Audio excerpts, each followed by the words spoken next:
আমি নিশ্চিত এই ফোনটি দেখার পর আপনি আইফোনের সাথে মিলিয়ে ফেলেছেন। আচ্ছা, শুধু কি ডিজাইনে কি অ্যাপেলের মতো, নাকি ডিজাইনের মতনই আসলেই ভালো কিছু অফার করছে, সেগুলো তো আমরা পুরো ভিডিও দেখলে বুঝতে পারবো। ফোনটির নাম ইনফিনিক্স হট 40 প্রো, আর এই ভিডিওতে আমরা ফোনটির প্রাইস সম্পর্কে তো জানবো, সে সাথে ফোনটির ক্যামেরা, পারফরমেন্স, ডিসপ্লে সম্পর্কেও ডিটেলে জানতে পারবো। তাই ভিডিও শেষ পর্যন্ত সাথে থাকার অনুরোধ করছি। আসুন তাহলে শুরু করি আজকের ভিডিওটি। গাইস, আমি শুরুতেই মেনশন করেছি ফোনটি একদমই অ্যাপেল ডিভাইসের মতো লাগে। অন্যান্য যেসব ফোনগুলোতে আমরা এরকম ডিজাইন দেখেছি সেখানে কিন্তু 3টি ক্যামেরা লেন্সের ভিতরেই সীমাবদ্ধ রেখেছে, বাট এখানে যেমনটা দেখতে পাচ্ছেন একদমই আইফোনের মতো সিমিলার কিছু করার চেষ্টা করেছে। সেম ফ্ল্যাট ডিজাইন, ক্যামেরা মডেলের বর্ডার গুলো দেখতেও একই রকমের লাগছে। মোট কথা একদমই সেম রাখতে চেষ্টা করেছে। যদিও ফোনটি অ্যাপেল থেকে বেশ খানিকটা লম্বা, মানে হয়তো অ্যাপেলের বড় ভাই এটা বোঝাতে যাচ্ছে ইনফিনিক্স। তবে গাইস, অবশ্যই এটা মাথায় রাখবেন, এটা একটি বাজেট রেঞ্জের ফোন, তাই খুব বেশি আশা করবেন না। যাই হোক, ফোনটির ফ্রেম যেমন প্লাস্টিকের, তেমনি ভাবে এর ব্যাক প্যানেলও প্লাস্টিকের ব্যবহার করা হয়েছে। ফোনটির থিকনেস 8.3 মিলিমিটার এবং এর ওজন 199 গ্রামের মতো।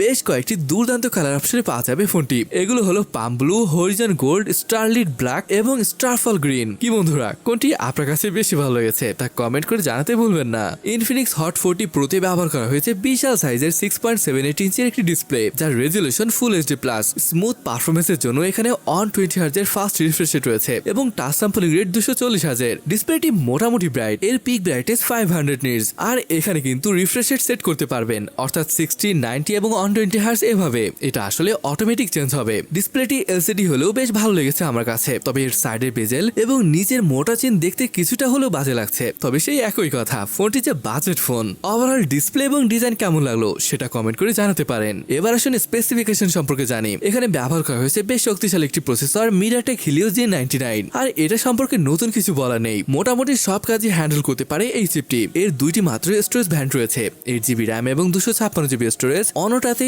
8GB র্যামের সাথে 128GB স্টোরেজ রয়েছে, সেই সাথে আরো 8GB ভার্চুয়াল র্যামের সুবিধাও কিন্তু রয়েছে। গেমিং নিয়ে বলে হট 40 প্রো বেশ ভালো পারফরমেন্স দিয়েছে। কল অফ ডিউটি মিডিয়াম গ্রাফিক্সে এবং হাই ফ্রেম রেটে খেলতে পারবেন। মোট কথা হলো রেগুলার কাজ, টুকটাক গেমিং, এগুলো সবই ফোনটি সামলে নিতে পারবে। হট 40 প্রোতে 5000 মিলিঅ্যাম্পিয়ারের ব্যাটারি রয়েছে, সাথে থাকছে 33 ওয়াটের চার্জার। আর ইনফিনিক্স দাবি করছে তাদের এই চার্জার দিয়ে চার্জ করলে 35 মিনিটের ভিতরে 20 থেকে 75% পর্যন্ত চার্জ হয়ে যাবে। এছাড়া রিভার্স ওয়ার চার্জিং এর সুবিধাও রয়েছে। সফটওয়্যারে বলে এখানে থাকছে XOS 13 বেজ অন অ্যান্ড্রয়েড 13। হ্যাঁ, 13 ব্যবহার করা হয়েছে, যেখানে অ্যান্ড্রয়েড 14 কিন্তু লঞ্চ হয়েছে। অ্যান্ড্রয়েড 14 হলে বিষয়টা আরো বেশি ভালো হতো। এছাড়া এখানে Xboost গেমিং ইঞ্জিন রয়েছে, যেটা এক্সট্রিম লোডের সময় ফোনটির পারফরমেন্সকে এনহান্স করে। গাইস, এখানে আরো একটা দারুণ জিনিস রয়েছে, এটা হলো ম্যাজিক রিং। ওই অ্যাপেলের ডাইনামিক আইল্যান্ডের মতনই। এটা face unlock, background call, charging animation সহ আরো কিছু নোটিফিকেশন এখানে দেখাবে। অলরাইট, এবার আসুন ক্যামেরা সম্পর্কে কথা বলি। ফোনটিতে ব্যবহার করা হয়েছে ট্রিপল ক্যামেরা সেটআপ, যদিও কাজের সেন্সর মাত্র একটি, অর্থাৎ এখানে ব্যবহার করা হয়েছে 108 মেগাপিক্সেলের মেইন ক্যামেরা সেন্সর, সেকেন্ড ক্যামেরাটি 2 মেগাপিক্সেলের ম্যাক্রো এবং তৃতীয়টি একটি এআই সেন্সর। ফ্রন্টে আসলে এখানে পেয়ে যাবেন 32 মেগাপিক্সেলের একটি সেলফি ক্যামেরা। আর এই ফোনটি ফটো কেমন তুলতে পারে সেটা এখানে দেখতেই পাচ্ছেন।